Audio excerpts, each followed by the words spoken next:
Lo que quedamos entonces, ¿cierto? Es, quedamos bueno, después de sucesión ecológica, es lo que estaba en la clase pasada, cómo se podía optimizar prácticamente la captura de CO2. Esa era un poco la idea. Porque las plantas, y particularmente los árboles que lo podemos utilizar, pueden capturar CO2. Me olvidé decirle que hay otro elemento que también captura CO2 que está relacionado con la hidrosfera, pero lo voy a ver en su momento. Bueno, los tres ambientes, ¿cierto?, de la Tierra y sus entornos, como sistema termodinámico cerrado, ya lo habíamos discutido, son la atmósfera, la hidrosfera y la litosfera, que son los nombres que reciben este tipo de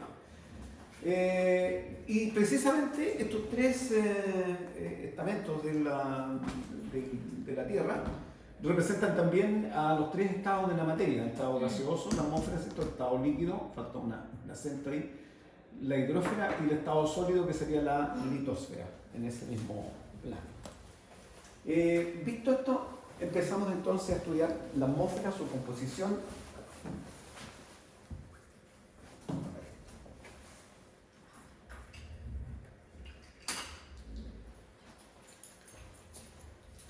Ahí está, la atmósfera y su composición, y ahí está. Indicando de que esto tenía tres o dos zonas. Cada una de ellas también tiene su subdivisión. Una que se llamaba la homósfera, que sería la nuestra, la que nos corresponde acá, que tiene una proporción química bien bien regular en el sentido de que más o menos la proporción siempre es la misma, basada básicamente en una gran cantidad de nitrógeno, un 78.084, después casi 21% de oxígeno, que son los dos gases principales, algo de argón, es 1%, no es poco, incluso más que el CO2. El CO2 0.033. Este nos va a preocupar un poquito porque vamos a ver cómo evoluciona en el tiempo. Y el resto de los otros gases que nosotros conocemos particularmente, el neón, helio, criptón, xenón, hidrógeno, metano, NOx, son el 0.003%. Es bastante poco lo que está en la naturaleza, en la atmósfera esa. El ozono, que es otro gas, esto prácticamente le faltarían ceros por allá porque la concentración de ozono es muy chiquitita, vamos a ver luego cuánto es. Y esto llega hasta los 80 kilómetros de altura. Sobre los 90 para arriba se conoce como heterósfera. 4 capas que están según el peso molecular o atómico distribuida. El nitrógeno, que pesa 28, N2, está entre los 90 y los 200 kilómetros. El oxígeno, que pesa 16, está entre los 200 y 1000 kilómetros. Oxígeno atómico, no O2. ¿Por qué atómico? Porque en la heterósfera la radiación es muy fuerte, es muy grande. Entonces el oxígeno no puede estar en forma molecular con dos enlaces. Recordemos que tiene un enlace doble, pero sí puede sobrevivir el nitrógeno porque tiene enlace triple. Y por lo tanto la fuerza del enlace es mucho mayor. Por eso que existe como N2. Más arriba sí se puede disociar. El helio atómico pesa 4, entre 1100 y 3500. El hidrógeno atómico, nuevamente, ¿cierto?, entre 1500 y 1000. Obviamente el hidrógeno tiene enlace simple, la radiación que llega arriba obviamente es muy alta, entonces eso la disocia. Lo único que existe en forma molecular es este caballero que está acá. Ahora, la atmósfera, que es esto que está acá, tiene distintas zonas. Esta es la homósfera, digamos, ¿cierto?, la que está con nosotros. Se divide en zonas según los termoclinios. Termoclinios se refiere a donde las temperaturas van cambiando. En la troposfera, si nosotros vemos esto que está acá, vemos que la temperatura va disminuyendo a medida que uno va aumentando, y casi a los 10, hasta los 11 kilómetros más o menos, 11, 12 por ahí, la temperatura es de menos 60. Cuando uno vuela en avión, les comentaba, generalmente tiene arriba una pantallita donde te dice la temperatura exterior.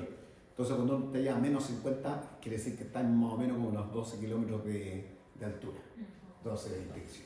Bueno, aquí a esta se rompe la disminución de la temperatura y aumenta, y luego hay un aumento brusco porque hay algunas reacciones químicas acá que son de tipo exotérmicas y por lo tanto cambian la masa. Y esto se llama la estratosfera. Básicamente lo que nos interesa a nosotros es esto y esto, que es donde van a ocurrir los fenómenos donde tiene interacción directa la Tierra. Más arriba está la mesósfera y la termósfera, ¿cierto? Donde nuevamente hay quiebres de temperatura. Eso con respecto a la temperatura en la atmósfera. Otro tema, ¿cierto? También relacionado con las mismas alturas, está relacionado con la presión atmosférica. A medida que uno va subiendo en altura, la presión atmosférica va disminuyendo. Y eso es producto, ¿cierto? De la presión tiene que ver con la fuerza gravitatoria, con la fuerza de atracción de la Tierra, entonces la tiene más cerca de la Tierra, ¿cierto? Por las fuerzas gravitacionales y esa misma situación. El aire, por lo tanto, si la presión es proporcional a la densidad, podemos decir entonces que la densidad de la altura es más baja. De los espectros de la radiación solar, del 100% total de la radiación solar, los rayos X, rayos gamma, que tienen una longitud de onda entre 0,5 y 10 nanómetros, y los rayos UV, que están entre los 200 y 400 nanómetros del dominio, representa casi el 9% de la energía total, del porcentaje. Se coloca al lado porque estas son energías muy fuertes, digamos, que este 9. Sin embargo, hay que recordar que hay una zona de la radiación UV, la que está más cerca del violeta, UVC, que es beneficiosa para el organismo. No sé si los animales sintetizan vitamina D, pero el hombre sí, por lo menos eso te lo puedo decir. Habría que averiguarlo. Por lo tanto, es beneficioso ese tipo, digamos, de radiación. No más abajo. Los cuyos no lo hacen. ¿Quiénes? Los cuyos tienen que comer snack para poder tener la vitamina D. Qué bueno. ¿Viste? Aquí aprendimos todas. ¿Eh? Sí, esto es lo bueno que tienen los cuyos. No tenía idea que ellos. Claro. Nosotros, y tiene una característica también la vitamina D, por lo menos para nosotros, ahora sobre todo con esta pandemia quedó más descubierto todavía. Estimula las defensas del organismo en ese... Las guaguas cuando nacen con ictericia las colocan también en un asunto con luz, con radiación, o algo de radiación, ¿cierto? Las meten en unas cámaras cuando tienen ese tipo de problema para poder recuperar o estimular la producción de la vitamina. La radiación visible y la radiación infrarroja son las que se llevan la mayor parte. La radiación visible, que está desde el violeta hasta el rojo, el 41%, y el 50% de la radiación IR, que es la mayor cantidad. Y esto, cuando hablamos de radiación IR, vamos a hablar como la energía manifestada en la forma de calor. Las otras también son todas energías, pero las energías asociadas al calor, la radiación IR, que van de los 700 a los 3 exponencial 6 nanómetros, ¿cierto? Con el 50%. Profesor, ¿eso está medido dónde? En la... Sí, este es el total de energía, digamos, la integral de la energía. Porque la energía, tal como lo puedes intuir, va a depender de la zona, cómo llegue, ¿cierto? Con qué ángulo llega la radiación en la Tierra. Recuérdense que según los... Sí, fue lo que usted dibujó la clase antepasada. La Tierra, ¿cierto? Con la tangente. Vale. Ahí está. Entonces, este es como un promedio, digamos. Es como el promedio. Aquí está, la troposfera y la estratosfera, digamos, ¿cierto? Hasta los 11, que es la nuestra, donde estamos nosotros. Y lo que está a ras de la superficie hasta los 3.000 metros se le conoce como la biosfera, porque ahí están las cosas vivas. No es desde el punto de vista, ¿cierto?, de la distribución de la atmósfera, no es una parte que esté clasificada como tal, pero se le llama biosfera porque existen las plantas, los animales, etc. Aquí entonces donde ocurren los fenómenos climáticos, meteorológicos, donde ocurren las tormentas, donde ocurre la formación de nubes, una serie de otras cosas más, y se encuentra gran cantidad de vapor de agua. Obviamente se puede condensar. También se encuentra una cantidad de CO2 que permite que la Tierra mantenga una temperatura promedio de 15 grados. Si no hubiéramos tenido efecto invernadero, con esa cantidad de CO2, si no hubiera existido, la vida no había podido existir en la Tierra porque las temperaturas habían sido extremas. En el día podrían haber sido temperaturas muy altas y en la noche temperaturas demasiado bajas, menos 30, qué sé yo, y arriba de 50. Y si ustedes ven, el delta es muy amplio. No conozco ningún bicho que viva en esas dos condiciones al mismo tiempo. Entonces, contribuye ¿cierto? A evitar el escape de calor. La estratosfera que está arriba es en esta zona donde se encuentra difusa la capa de ozono entre los 20 y los 35 kilómetros. Y su concentración es, bueno, tiene una característica el ozono. La concentración es muy baja en los polos y tiene un efecto estacional, como ya lo vamos a ver. Profesor. ¿Por qué? Porque resulta que en los polos existen corrientes de aire en convección hacia arriba. Y por lo tanto, cualquier gas que se produzca en la Tierra, como lo vamos a ver, que pueda afectar, de hecho los hay, llegan rápidamente a los polos y donde tienen las reacciones químicas que vamos a ver en un momento. Pero, por ejemplo, el hueco de la capa de ozono no está en el ecuador, están en los polos, en los dos polos. Vamos a ver. Por eso son tan diferentes las temperaturas. Así es. Profesor, ¿el ozono solo se mide con la cantidad de CO2? No tienen que ver una cosa con la otra. Lo de CO2 y el efecto invernadero es una cosa independiente del ozono. Ya. No, una cosa es cierto la capa de ozono y otra cosa es el efecto invernadero. No, ni siquiera necesariamente. No debe. Hay algún grado de interacción entre estos dos fenómenos, pero no son situaciones completamente distintas. Yeah. Por lo demás, las alturas en las que están también es alto, porque en la estratosfera donde está el ozono, en cambio el CO2 está en la troposfera, en la noche. De hecho, hay una cantidad de ozono que se produce por efecto fotoeléctrico y por los gases que existen en la superficie de la Tierra producto de actividad antrópica, y se conoce como ozono troposférico. Ese ozono es malo. El que necesitamos nosotros es el ozono estratosférico. Profe, y ambos fenómenos, el fin, digamos, es que no lleguen directamente los rayos. En el caso del ozono. Pero el efecto invernadero igual. No. Ya. No necesariamente. El efecto invernadero solamente tiene que ver con la captura de temperatura por la Tierra.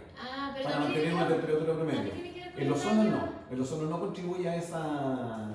De hecho, no está calificado dentro de los gases, lo que se conoce como GEI, los gases de efecto invernadero. El ozono no está dentro de esa. Vamos a ver cuáles son los gases que están asociados con ellos. Pero ambos son positivos. Ambos sirven. O sea, si no está uno, no está el otro. Como les comentaba, en el inicio, lo veíamos en la clase anterior, solamente por los que no.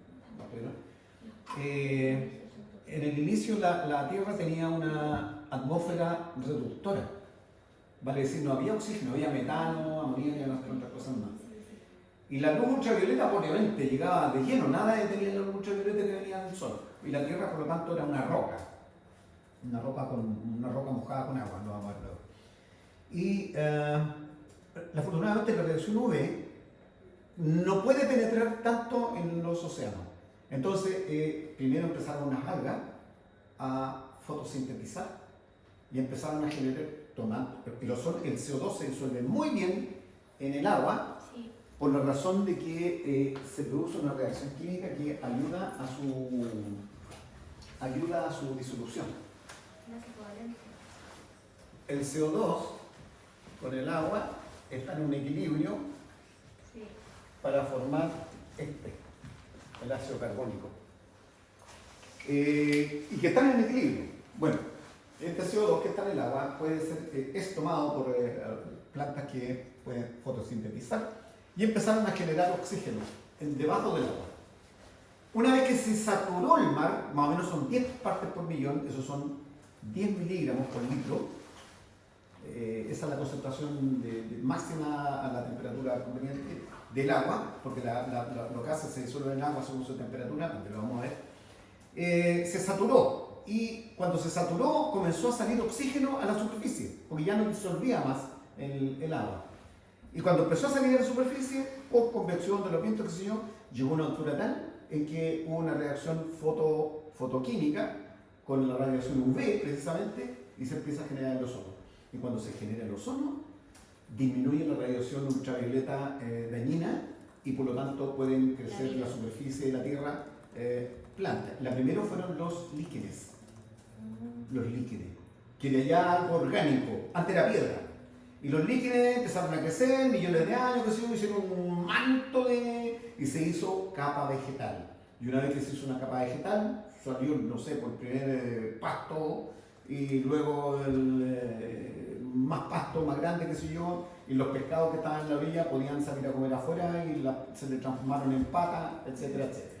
Todo un tema que está relacionado con la evolución, que no es tema, digamos. Pero esa fue la razón de por qué. Ay, aquí no quieres correr otra vez. Bueno, lo hacemos correr acá entonces. Ahí tenemos. Absorción de energía radiante por la atmósfera, esto es lo que les comentaba. Primero hay una fotodisociación. Esto entonces cuando llega el oxígeno a la altura de 35-40 kilómetros de altura, arriba, ¿cierto? La troposfera, estratosfera. Entonces, esto que está aquí, esto es H1, no es HB. Es la energía del Sol, tiene que ver, ¿cierto?, con la frecuencia del Sol, particularmente con la frecuencia UV. ¿Cómo está ahí? Y esto que está acá disocia al oxígeno, generando dos átomos de oxígeno atómico. Y se libera una determinada cantidad de energía, que son 495 kilojulios, que es la energía para liberar, ¿cierto?, en ese proceso. Bueno, esta cantidad de energía que está ahí, si yo la transformo con las ecuaciones correspondientes, no es difícil hacerlo, corresponde a 242 nanómetros. Por lo tanto, cuando hay oxígeno, llega al Sol con esa longitud de onda, y de ahí para abajo, 241, y en vez de que sigan esa longitud de onda, siga hacia abajo porque es perjudicial, en vez de que siga, lo que está haciendo es disociar, se la está consumiendo el oxígeno diatómico, la está consumiendo. Y por lo tanto, filtra esa longitud de onda, que es dañina. Profe, y era lo mismo que usted decía que no pasaba con el nitrógeno. No. Porque tiene El nitrógeno no lo hace, porque como tiene 3 enlaces, no lo puede Pero disociar. lo otro sí. Lo otro sí. El oxígeno tiene 2 enlaces. Y el hidrógeno. Lo disocia. Ahí está. Lo Y disocia. con el hidrógeno igual. Claro. Y el hidrógeno también, tiene un solo enlace. Sí. Entonces ya tenemos, ¿cierto?, un filtro, 242 nanómetros, que es UV. La energía de enlace del nitrógeno es de 941 kilojulios. Corresponde, si yo transformo esto, corresponde a 127 nanómetros. Esa es la longitud de onda, que es un UV fuerte, digamos, ¿cierto? Y por lo tanto, no es como el nitrógeno, está más abajo, no, la cantidad de nitrógeno que está arriba hay, pero es poca. Pero existe a nivel, porque se necesita más energía. Se forma muy poco nitrógeno atómico. Bueno, después de este proceso, vino este proceso, ¿cierto? Después de este proceso hay una fotoionización. El primero fue una fotodisociación. Bueno, fotoionización. Estas energías son mayores, ¿cierto? En el caso del NO, 890 kilojulios y 1490 para el nitrógeno, corresponden a 134 y 80,1 nanómetros respectivamente, son longitudes de onda muy cortitas. Estos procesos ocurren aproximadamente a 90 kilómetros de altura. Ahí se disocian este tipo de caballeros. Bien, veamos la formación del ozono entonces. Se disoció el oxígeno. Ahí tengo el oxígeno, ¿cierto?, disociado en 2 átomos de oxígeno a esa longitud de onda, 242 dijimos. Ahora, este oxígeno atómico reacciona con el oxígeno molecular que también hay en el medio. M es cualquier partícula u otro cuerpo que sirve, sirve como catalizador o como una zona de encuentro donde el oxígeno monoatómico con el oxígeno molecular, esto solamente ayuda a que este proceso transforme a estos dos componentes en ozono. O sea, Como aquí hay energía asociada. es parte de la reacción, pero no se No, transforma. no interviene. No Eso interviene. hace un catalizador. Acuérdense que las enzimas, que son Sí. catalizadores, las enzimas no se destruyen. No, Toman un asunto, que sé yo, toman el otro, lo juntan, qué sé yo, y después lo traen como tal. Si no existiera esto, nadie tiene para tomar este y tiene para tomar este otro que ocurra ese fenómeno. Ese fenómeno se llama catálisis, que en el cuerpo humano, ¿cierto? Y en las cosas vivas, la hacen las enzimas, que son catalizadores son como biológicos. mediadores. Claro, acá no son biológicos, son mediadores. Es como una casa, vamos a decirlo de forma bruta, una casa de cita. Se juntan los dos y ocurre el fenómeno. M de mediador. Obviamente, como ven ustedes aquí, ¿cierto? M, que no le pasa nada, aquí está con M asterisco. ¿Qué significa M asterisco? Que esa reacción, como desprendió energía, M, este lugar donde ocurrió este fenómeno, queda excitado, Claro. o sea, queda a un nivel de estado superior y por lo tanto desprende calor. Por eso que hay un quiebre de temperatura en esa zona. ¿Se acuerdan que había cuando vimos después de la estratosfera? Hay una zona donde empieza a aumentar la temperatura y hay un quiebre. Esa es la razón de por qué está el quiebre de esa temperatura. Bueno, a su vez, el ozono formado puede reaccionar o puede interaccionar con otra longitud de onda, una longitud de onda distinta. Eso es, ahí está asociada la longitud de onda. Recordemos, ¿cierto? Que nu es C partido por lambda. E, que la energía, es H por nu. O, vamos a colocarlo al tiro entonces, H, C partido por lambda. Esa es la historia. Por lo tanto, aquí tengo esta situación en la cual a otra longitud de onda, o sea, a otra energía, se vuelve a disociar en oxígeno y ozono gaseoso. A su vez, esta reacción que está acá, vuelve a interaccionar, dos de estos interaccionan consigo mismo, otra vez con una especie que cataliza la reacción, puede ser otro gas, etcétera, o partícula de polvo, incluso cualquiera, y se regenera el oxígeno quedando nuevamente excitado y desprendiendo calor. Por lo tanto, aquí tengo dos zonas y ese es el quiebre de temperatura que hay en la estratosfera. Este ciclo que está aquí vuelve arriba porque se genera oxígeno de nuevo a partir del ozono, ¿cierto? Y de estos dos átomos. Por lo tanto, esto vuelve aquí arriba y comienza un bucle.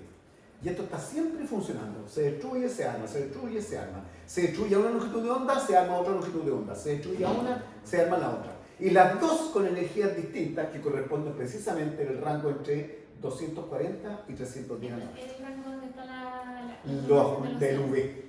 El UV. Profesor, esto ocurre más arriba, ¿cierto? A 30 kilómetros más o menos. De altura. De altura. acá. En la estratosfera, no en la tropósfera. Tropósfera es la nuestra. Tropósfera es donde estamos nosotros. Ya. Y esto ocurre arriba de la estratosfera, que es la parte superior. Ya. Y por eso que hay el quiebre de temperatura, porque aquí hay dos zonas que producen calor. Porque llega muy directo a los rayos. Exactamente. Estas reacciones, que esto ocurre, está ocurriendo en forma constante, es un bucle. Todas estas reacciones, por lo tanto, forman el escudo protector de radiación, sin la cual no habría, sin ese escudo no habría podido existir la vida en la Tierra. Por lo tanto, cuando se transforma la atmósfera reductora primitiva, se transforma en una atmósfera oxidante, entonces la cosa cambia y se genera el ozono, ¿cierto? Y genera todo este tema. Bueno, estas son, como ven, son puras reacciones químicas lo que están aquí. Son reacciones fotoquímicas, le decimos fotoquímicas porque son estimuladas por la radiación. Profesor, ¿le puedo hacer una pregunta? La que quieran. Siempre, bueno, se ha dicho que los átomos, las partículas que están en la capa exterior del planeta tienden a salir al vacío del espacio. ¿No hay un riesgo de que en algún momento nos quedemos sin aire? El único riesgo que puede existir, y esto es algo que también deberíamos haberlo visto, y que dicen que probablemente fue lo que lo ocurrió antes. ¡Oh, chuta, la sobreviví! ¿Dónde está la acá? ¿Qué se fue a la pared, creo? Sí, en la pared. Si todos Que se tenemos vea sueño. blanquito. ¿Qué se llama Martín? Ah, Ahí está la Tierra. Martín. La Tierra tiene un núcleo de metal, ¿cierto? Que está girando, un núcleo fundido. Hierro, níquel. Y ese giro de ese núcleo genera un campo magnético. Y ese campo magnético apunta precisamente, si aquí está el Sol, apunta hacia el Sol. Y por lo tanto, lo que hace es que la radiación gamma, que es la longitud de onda muy corta, y ahí la radiación gamma cuando viene aquí se abre y se cierra por detrás. Porque el campo magnético de la Tierra ¿La desvía? desvía. Llega a la Tierra, se abre y se cierra por atrás y sigue. ¿Y es muy dañina esa? Si no, ¿Es muy dañina? la radiación gamma, muy dañina. La longitud de onda era, lo vimos antes, era cortito, 10 nanómetros. O sea, multiplícate esa por esa energía. La radiación gamma te destruye cualquier cosa, la piel, todo. El ADN, lo desarma. Es capaz de desarmar incluso el nitrógeno arriba, ¿cierto? Con una longitud de onda más corta, porque hay nitrógeno también muy poco. Entonces, a esto se le llama viento solar, Cristóbal. Si no tuviéramos ese casco protector, se habría llevado la atmósfera. Leí por ahí que probablemente eso le pasó a Marte. Y por eso Marte, ¿cierto? El oxígeno está, o sea, el agua que sí está en los polos escondidos, está debajo de la Tierra, pero la atmósfera de Marte es muy poco densa. Sin embargo, tiene atmósfera. Yo pensé que la atmósfera era muy poco, pero muy poco densa. Cuando vi volar un dron en Marte, dije, hay algo de densidad. Porque un dron no te vuela en el vacío. No tiene algo que empujar. No tiene que empujar. ¿Vieron cierto el Vanity? ¿Cuál es? Trinity, ya no me acuerdo el nombre que le colgaron al bicharraco que está ahí en el. Que pudo tomar fotos aéreas, digamos, de Marte. Ahora, hay algo que está asociado con esto. Se dice que cada cierto tiempo el campo magnético de la Tierra puede girar. Y por lo tanto, si gira en otra dirección, Pero si gira, podría existir esto, ¿cierto? De que no tengamos el campo magnético apuntando justamente al Sol y lo está apuntando en forma vertical o en forma ¿cómo se llama? Perpendicular, y en ese caso sí podría evadirse ese. pero eso ya pasó. ¿Cómo está? Bien, ¿Bien? bueno, ¿Claro? vamos a usar unos cuantos. Miguel, Yo lo sigo yo. Bájate de salud. No, yo soy como uno. No. Oye, ¿quién me da tanto sueño? ¿Ahora o por vas? Incluso Luna dijo, eso es lo que le pasa a Marte. ¿Le dijo Marte? Ya, pues yo había escuchado, eso es lo que le pasó a Martín. Y yo, San Martín con la radiación, decía él. ¿Por qué Martín se la radiación? ¿Cómo te fue la técnica? ¿No llegó nadie? ¿No llegó nadie? No, tiene que ir con Gustavo. Yo recibí un correo de que era las 2:30. Y después recibí uno que era a las 4. Y yo nunca recibí el de las 4. Así que fui a puro pararme y me devolví. ¿Y me crees que era las 4? Sí. Ay, no te creo. ¿Y dónde es? Aquí no te. Pero no me te quedas. Sí, porque al lado, son 10 minutos caminando por el dos cuadras. ¿Vas a estar en los ancianos? Sí, pero prácticamente. Consejo. ¿Qué decir dónde va eso? Ah, no te digo. No, ninguno.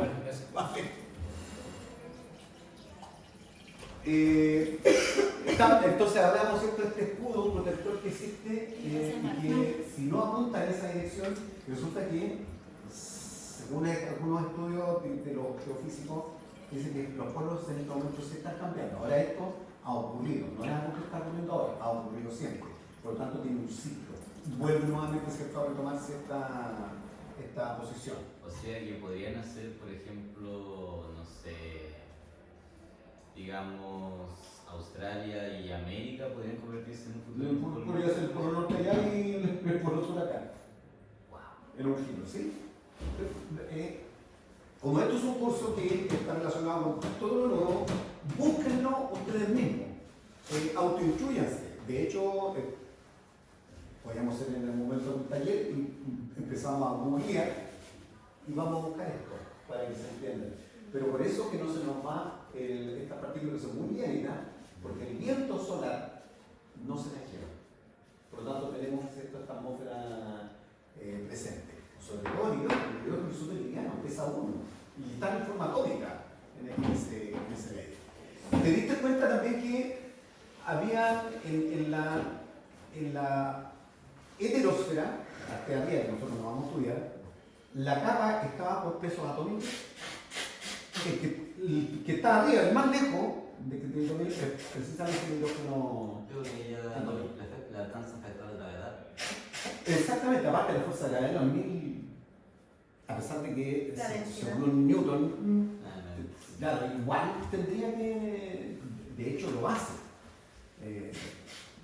atrae, por eso que están en esa capa, digamos. Los más pesados más abajo se distribuyen por densidad, igual que el agua con el aceite, el más pesado abajo, el más liviano arriba. Bien, respondía entonces, ¿cierto?, la inquietud. No nos vamos a asustar tanto entonces porque no se nos van a ir a la atmósfera. Por lo menos no todavía en el... Esperemos. Sí, no todavía. Eso fue cuático. Bueno, ahora vamos a ver la fragilidad que tiene, digamos, la atmósfera, particularmente la troposfera, que es nuestro... Y para ello hice una recopilación de ciertos accidentes, porque obviamente no fueron provocados, ambientales en la atmósfera.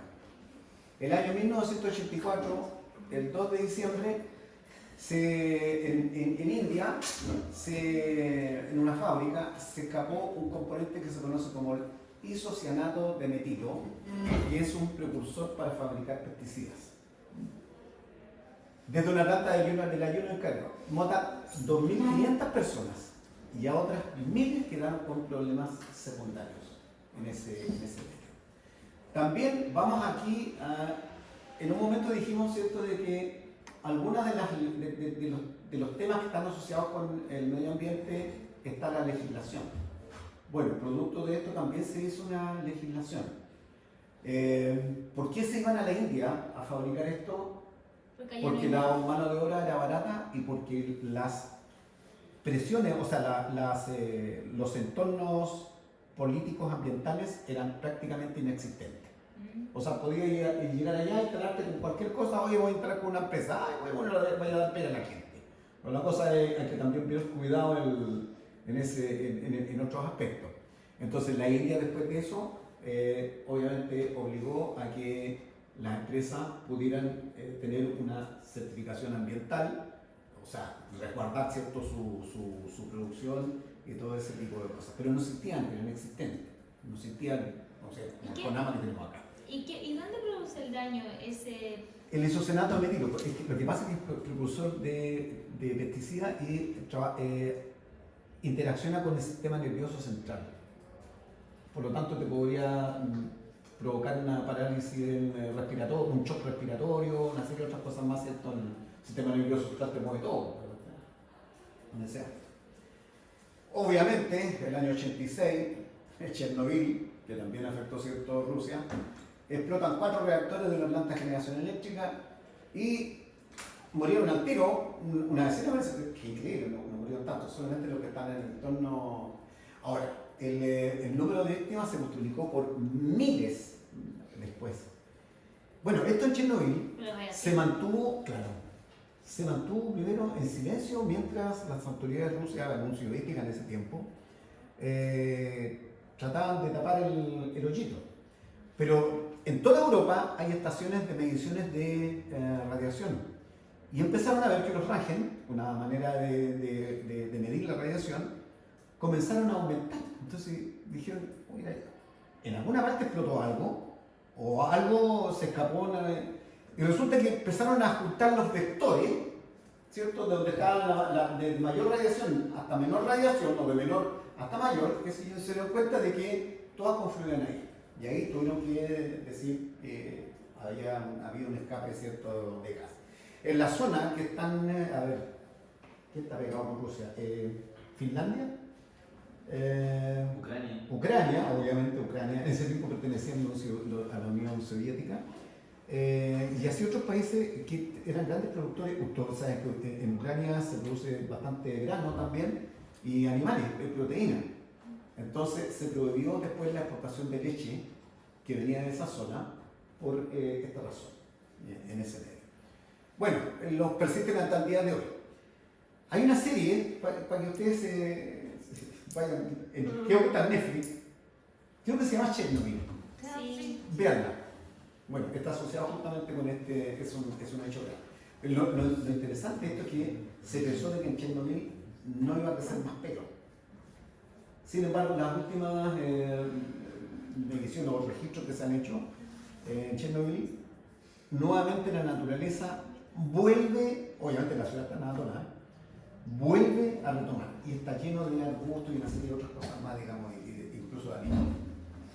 Bueno, el otro, el año 2000, anuncia que el hoyo de la capa de ozono sobre la Antártica, donde estamos nosotros, ha alcanzado una superficie del tamaño de Estados Unidos. Ahí fue donde se vendieron las primeras alarmas. Vamos a ver después por qué. Estoy dando algunos informes sobre lo que se ha visto. No alcanza a llegar este año. No. Otros. Esto es el año 74. En la ciudad de Tokio, una de las cantidades de gases provenientes de emisiones vehiculares como producto, ¿cierto?, rápido y muy rápido crecimiento de Japón como potencia industrial, empezaron a darse cuenta de que en los hospitales empezaron a llegar muchas personas con problemas respiratorios. Todo de pronto, digamos, en el medio. Bueno, no solamente esto, hay incluso fotos donde los policías, ese tiempo estaba diciendo, no tenía muchos semáforos, los policías tenían unas casetas con oxígeno. Entonces ellos dirigían el tránsito y se iban a la caseta, respiraban oxígeno y salían de nuevo, qué sé yo, bañados a este otro lado. Resulta hasta cómico.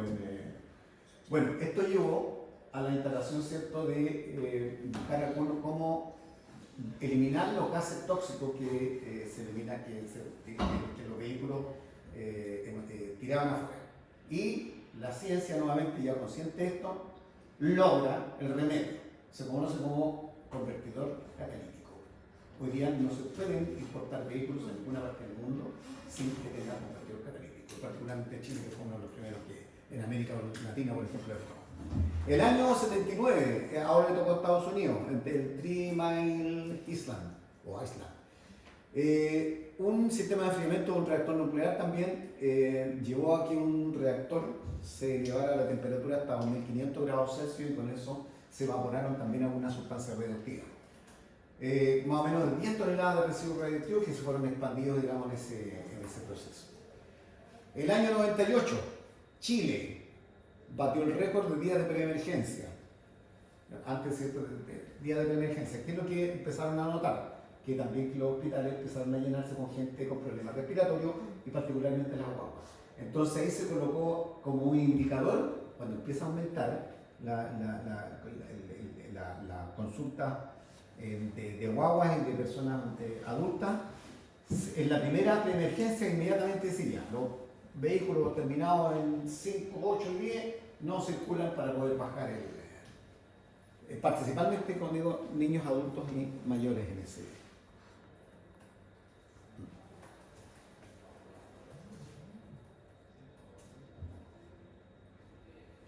Bueno, esto lo vamos a ver después. Porque no solamente la atmósfera ha tenido problemas, también la litósfera. A ver, vamos a ver el tema, porque lo que pasa es que lo que ocurrió en la litósfera está asociado con lo que ocurrió en la atmósfera también. El año 78, en el estado de Pensilvania, cayó la peor cantidad de lluvia con un pH muy ácido, vamos a ver después la isotonía. Y obviamente, como las lluvias ácidas cayeron en el suelo fértil, el suelo tiene cosas vivas, tiene lombrices, tiene bacterias, tiene hongos, que son las que ayudan a que crezcan las plantas. Si tú le sacas eso, obviamente muere. Pero como cayó lluvia ácida, se mató esa parte de la vida que por sinergia, ¿cierto? Pueden, y por lo tanto se quedó eso sin las plantaciones, se murieron, se secaron. Pensé que tenía alguna. Bueno, el pH inferior a 5,6 es considerado como lluvia ácida. Aquí entonces voy a hacer un alcance porque lo coloqué en rojo. ¿Por qué cuando llueve, uno dice el agua está pura? Si no tienes contaminación, eso es verdad. Si no tienes algo, porque el agua te arrastra también todos los componentes. Por lo tanto, en la primera lluvia, tú puedes coger agua de lluvia, pero en las primeras hay que dejarlas correr porque se limpia la atmósfera de material particulado y una serie de otras cosas más. Y aparte también, como el agua es un disolvente universal, también te disuelve gases, también los arrastra. Ahora, el pH del agua, uno dice, lo primero que te preguntan, ¿cuál es el pH del agua? 7. Yo les paso un pHímetro, a lo mejor lo calibramos bien, y vamos a medir el pH de este, sacamos acá, y resulta que no es 7 el pH. A menos que el agua venga de alguna zona en la cual calcáreas, por ejemplo, que venga con OH más de la cuenta, o sea, que sea básica. Hay zonas donde el pH son básicos. En algunos casos hay algunas algas que producen aminas y botan aminas, y las aminas son básicas. Entonces pues, te pueden basificar el... Y en el otro caso existen los ácidos húmicos, que es la descomposición del humus, que se crean ácidos húmicos. Los ácidos son ácidos, y eso te acidifica el agua.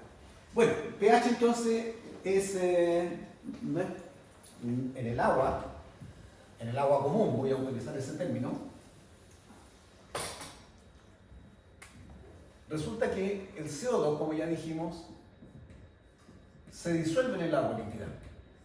Sí. Y al disolverse genera H2CO3 acuoso. Pero este caballero que está aquí, H2CO3 acuoso, como ya lo hemos visto, está en equilibrio con un protón y el ion bicarbonato. Este es el que le da la acidez al agua. Ahora, en concentraciones normales de CO2, hasta lo que disuelve, porque no te disuelve todo el CO2 el agua, no te lo disuelve todo. Entonces, en las condiciones normales, cuando te disuelve, el pH del agua común es 5,6. Por lo tanto, si hay algún agua, o lluvia, que si yo siento en este caso hablando de la lluvia ácida, que tenga un pH de bajo 5,6, quiere decir que haya algo más que está contribuyendo a acidificar el agua. Y desde ese pH hacia abajo, se le conoce como lluvia ácida. Por lo tanto, cuando uno recoge el agua y le va a medir el pH 5,6, no es lluvia ácida. Es normal el pH del agua. Pero estamos hablando de la lluvia. Pero debajo, claro, debajo de 5,6 puede ser considerado como lluvia. Entonces, ¿qué bajó más allá de 5,6? Algo más está contribuyendo a eso, como también lo vamos a ver. El año 83, aquí ocurrió algo que yo les comenté, ¿cierto? Hubo una explosión en la isla Krakatoa, donde obviamente un volcán hizo erupción. Las explosiones 26 y 27 de agosto fueron escuchadas en Perth, Australia, en Islas Rodrigues, en el Océano Índico, a 4.500 kilómetros de distancia. Piensen ustedes que Chile tiene casi 4.000 kilómetros de distancia. O sea, solo un cohete en Arica y en Punta Arenas lo están sintiendo. Terrible. A ese nivel, La explosión de un volcán. volcán. Sí, hay que ver una película, o sea, Krakatoa al este de Jade, una película muy antigua. Obviamente generó una serie de otros fenómenos más, pero lo que hizo, bueno, la nube de cenizas volcánicas, ¿cierto? Llegaron hasta 80 kilómetros. Y aquí me faltó un cuadro que lo tengo que colocar. Sí, la altura de la troposfera, que son. Lo voy a buscar por ahí. Que son más o menos 12 kilómetros donde ocurren los fenómenos. Subió hasta los. Mira, ¿hasta los cuántos dice ahí? Hasta los. 80 kilómetros. Pasó la troposfera. Llegó a la estratosfera. Y las corrientes de los vientos que hay en la estratosfera desparramaron las cenizas por todo el mundo. ¿Qué le ocurrió? No solamente ceniza, gases sulfurados, dando la vuelta a la Tierra y enfrió a la Tierra más o menos unos 2 años. De hecho, hay 2 años, en ese año 84 y 85, no, porque se demoró como unos 3 años en dar la vuelta, 87 por ahí más o menos, en que la Tierra tuvo 2 inviernos seguidos. Y no solamente eso, bajó la fotosíntesis, bajó la capacidad fotosintética, por lo tanto también bajaron la cantidad de plantas. Profe, pero sí. Un volcán, ¿saben lo que es un volcán? Un poroto al lado de un elefante, o una ballena, por lo que me así, porque todavía la ballena es más grande que el elefante. Profe, pero cuando usted dice 2 inviernos seguidos, significa como que hubo 2 años. Sí. 2 años, invierno. sí, Entero. bajó, claro, Imagínate. porque la nube recorrió todo el Imagínate planeta. un cielo nublado por 2 años. ¿Viste cómo estaba el incendio aquí al verano? Así. ¿Cómo estaba Linares? Así. Nublado, total. 2 Pero años. ¿cómo será un volcán? Un volcán. ¿Qué por Eso, qué eso. un volcán? Por eso te digo yo que pareciera. Lo que pasa es que tenemos otra cuestión, digamos, después vamos a ver el. ¿Viste el volcán que estalló aquí en Chile hace un par de años? Sí, hay- Bueno, eché el tiempo. Las nubes llegaron hasta Argentina. Sí. Ya, pero. Hasta Argentina. La ceniza y todo. Se cayó ceniza. Y no podían volar los aviones porque chupan ceniza Yo y. vi que el humo dio vuelta el planeta. Probablemente, claro, el penacho, ¿no es cierto? Se llama la pluma. Pluma sería una que se va expandiendo y se va dando vueltas Pero, de pero que es se lo que llevan los toda vientos. la tierra es así. Sí, Por eso yo no lo puedo ver. sí, pues, ¿y sabes cómo se llama este fenómeno? Es que ya ocurrió. ¿Y cómo lo midieron? Lo midieron haciendo calicatas, ¿cierto? En esos años y se encontraron de que hay 2 años, porque tú lo puedes distribuir por año, incluso los hielos, y hay 2 años que están, digamos, hay una cantidad de ceniza más grande. Y lo interesante de esto, este fue lo más encachado de todo, ustedes saben que hay árboles que son milenarios. ¿Cuánto se llama en Europa? Aquí mismo en Chile tenemos Claro, mucho. La La araucaria. araucaria, el alerce también, que vive miles de años. Creo que hay alerce de 2000 años, cuando recién nació Cristo. Así que ya estaba ese alerce. Lo interesante es que se le hizo una calicata. Ustedes saben que por cada año le crece un anillo a los árboles. Cada año. Sí. ¿Por qué existen esos anillos? Porque está el verano, gran producción, llega el invierno, baja la densidad. Llega el verano, alta fotosíntesis y se va generando el anillo. Esa es la razón de por qué se van generando los anillos. Bueno, justamente el año que corresponde, los 2 anillos están prácticamente juntos. Bajo la fotosíntesis. Eso lo hicieron con una calicata. Y coincide con el año también del volcán de. O sea que un simple volcán. Pero es el volcán más grande del mundo, ¿qué? No, el volcán más grande del mundo está en Estados Unidos, donde está el oso Yuri, ¿cómo se llama? Yellowstone. Sí, pero no es una. No es un juicio. Sí, pero abajo está el volcán. Donde el Géser, Claro. donde está el Géser hay un volcán. En la cual ocurrió. Ahora, llega a explotar ese, va a dar la vuelta también al. Bueno, a ese fenómeno se le conoce como invierno nuclear. Ese es el nombre que recibe También ese- para volcanes. ¿Mm? También para volcanes. También para volcanes. No tiene que ver necesariamente con bombas atómicas. Pero invierno nuclear. Bueno, otra, la plaga de langosta, ¿cierto? El año 1986, Mozambique, se comió todas las plantas, etcétera, y dejó a la gente sin comida. Estoy nombrando algunas, ¿cierto? Una plaga de producción. Bueno. Ya, aquí vamos a ver ahora algunos accidentes en la hidrosfera. El año 53, en la ciudad de Minamata, empezaron a morir los animales.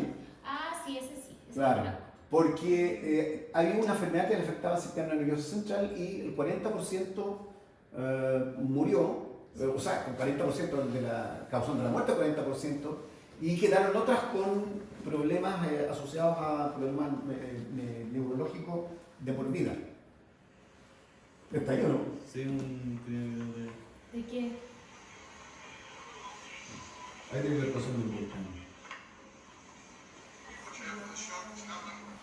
Imagínate, eso llegó hasta 80 kilómetros. Y ahí viene el sonido. Ahí está. Casi la distancia que estaban para que tardara como 7 segundos en llegar el sonido Claro. al... Bueno, en el otro recorrió 4.500 kilómetros. Chile tiene 4.000 y algo de largo. O sea, el asunto ocurrió en Arica y Se escuchó en en algún tiempo se escuchó Puerto en Natales. Punta Arenas, Puerto Natales, que es lo más al sur que está ahí. A ese nivel, esa explosión. Bueno, en este cierto, donde el año se encontró un compuesto químico en el agua, el metilmercurio. Ese se Correcto. posa en el sistema nervioso central, Sí. produce El problema, digamos, el de los neurotransmisores. probablemente. Y La parte también fisiológica yo no la conozco. Sí, ya Pero lo vimos que importante mataste a es- Martín, Dani. Produce, Ya vimos que mataste a Martín. verdad, sí nosotros, verdad. ¿Por qué quisieron botar un mercurio? No, lo que pasa es que con un profesor que tuvimos online, fue el profesor Mauricio, ¿cierto? Sí, hicimos Experimento. no, era como, Da una explicación sin... claro, dar una explicación como mediante una historia cómica ¿Ya? ¿Ya? de algún tipo de como contaminación que generara, por ejemplo, la muerte. Ah. Entonces nosotros con el Martín hicimos una obra donde yo era su esposa y lo envenenaba con mercurio y el Martín se moría y teníamos como un cómic y lo mataba. Sí, Ya, ¿qué pasa en el mundo? Bueno, este que está aquí justamente, ¿cierto? Afecta al sistema nervioso central, Sí. digamos, y varios quedan con ella. Sí. ¿Dónde ocurrió esto? Una planta productora de hidrocético tuvo un escape de mercurio, porque el mercurio era utilizado, el mercurio es un metal, pero a su vez conduce la electricidad, entonces para hacer un fenómeno de electrólisis. Y por ahí algo se escapó de este componente y el mercurio se transformó, ¿cierto?, en metilmercurio, cual se introdujo, digamos, en el Que lo cuerpo tiraron al humano. mar, lo tiraron Al mar. al lago Al lago. y los peces se contaminaron Y después la gente comía los peces. Resulta que el mercurio se acumula en el hígado. Sí. Entonces, la gente en Japón es un pueblo isleño, o sea, el consumo de marisco del mar es muy, es como Chile, digamos, igual, en la costa se come bastante pescado, digamos. Otra enfermedad que también ocurrió allá en Japón, en el río Jinzu, la enfermedad del Itai. Yo tengo una grabación, pero está en Betamax. Yo no sé si encontraría un equipo de Betamax, digamos. ¿Qué es un Betamax? Como el HD. Eso para dar las películas antes que tenían un cassette. Ah, lo VHS. que hizo. Claro. ¿Cuánto? VHS. Un VHS. Un video. Un video sobre esta enfermedad. Enfermedad de los olores. Esto estaba provocado por el cadmio, que fueron también alejados al río. Y los animales y la gente moría en forma dolorosa, porque Itai significa enfermedad de los dolores. Bueno, a raíz de estos hechos, esto que comentamos, lo que está aquí en el 46 y 53, en el Japón se estableció, cambiaron sus leyes para proteger esto, para que nunca más ocurra, y estableció lo que se conoce como crimen por contaminación. Obviamente, ¿qué significa esto? la estructura organizacional y ambiental más rigurosa del mundo es la japonesa, producto de esto. ¿Qué significa crimen por contaminación? Si yo soy dueño de una empresa o soy el gerente de una empresa y alguien muere porque se botó algo al mar y probablemente fue un operario que se equivocó en abrir la válvula, no culpan al operario. Soy yo el responsable. Por lo tanto, soy yo el que tiene que extremar las medidas de control para que nunca ocurra eso, porque yo voy a ir a la cárcel. Ese es el organigrama. O sea, acá no cae por el... No es acá ese corrillo se corta por lo más corto. No, ya se corta por lo más grueso al tiro. Pum. Así es la organización, digamos, en Japón. A ver si funciona aquí. Ahí corre. Ahí corre, claro. Otro, en Suiza, al apagar un incendio, se provocó el derramamiento de toneladas de pesticida a un río, ¿cierto? La ribera de... Espera, aquí está el río. El río Rin, que recorre Francia, Suiza, Alemania, Holanda, y se dieron cuenta de que algo había pasado, digamos, porque los animales que vivían alrededor se estaban muriendo, se encontraban muertos. No solamente eso, los peces también muertos alrededor. Cientos de peces aparecieron flotando ahora en las orillas. Hay también unas sanciones para esa. El año 80, esto fue el año 80, afortunadamente esto ya pasó. La octava región, yo vivo en Virquén y Talcahuano está al frente. Había un auge de la industria pesquera. En ese tiempo la harina de pescado los ríos de la zona, digamos, de la bahía, con un olor a podrido, que no te la sacaban, un olor a pescado, en las aguas de color rojo. Así es el nivel. Bueno, se convirtió en el océano, la zona del océano más contaminada del mundo. Triste récord para nuestro país. Esto obviamente cambió porque hoy día todos los sistemas van a sistemas de tratamiento. Ahora esas plantas se trasladaron a Coronel. Y todas tienen sistemas de tratamiento. Esto no ocurre. Vamos a ver nosotros cuáles son esos sistemas de tratamiento porque también es parte del curso. Otro, el río Loa, el año 98, en el norte de Chile.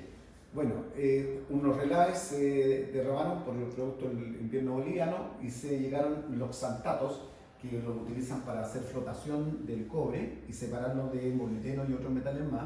Resulta que los relaves se sobrepasaron y llegaron hasta el río Loa y también, qué sé yo, y también obviamente murieron muchos peces y otras cosas más que estaban asociadas. Personas Bueno, hasta el día de hoy nadie se ha responsabilizado del hecho. La razón es que Codelco pertenece al Estado. Porque si hubiera sido una empresa privada, la persigue. Entonces, como pertenece al Estado, bueno, mejor nos quedamos callados, dicen. Ya, hagamos un break. Sí.